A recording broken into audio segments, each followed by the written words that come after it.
একটা মসজিদ দেখা যায়, চারিপাশে বিশাল বড় বড় বিল্ডিং। এই যে এটা কি গাছ? পাম গাছ। আবার এই তুলা গাছের নিচে আসি, তুলা গাছের নিচে বসে স্বর্ণের চামচ দিছে। এই যে স্বর্ণের চামচ, স্বর্ণের চামচ, এটা দিয়ে আমরা খামো।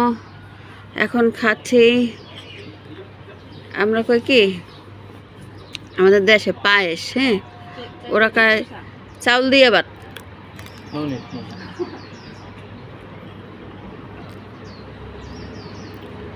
এই চারিদিকে ফুল গাছ সাজানো, কিন্তু নাস্তা পায়েস এরকম প্লাস্টিকের ফুল। আমি মনে করছি সব মনে এমনি মাটির ভিতরে হয়েছে, এমনি প্লাস্টিক। হ্যাঁ, এটা খেতে মানুষ কিনা খায়, তা খারাপ কিছু খাব না ইনশাল্লাহ, হালাল খাওয়ার চেষ্টা করুন। হোটেলটার নাম দেখাই দিই, যে হোটেল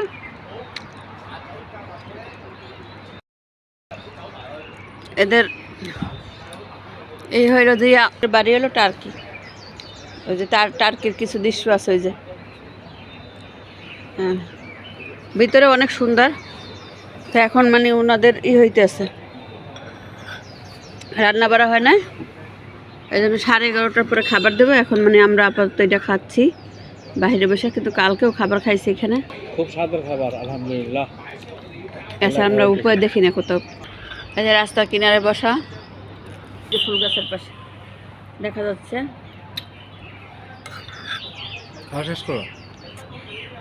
তারপরে পরবর্তীতে যখন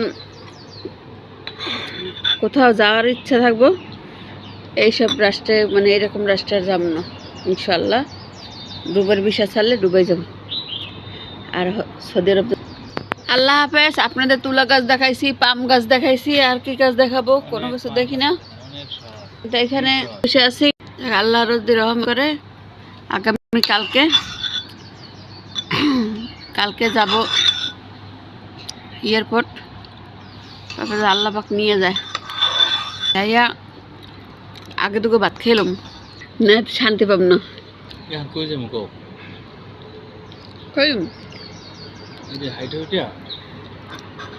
পৌনে 11টা বাজে, 11:30 খাবার না, 11:15 আমার মসজিদে দেখুন, মসজিদে দরকার একটু করবো না।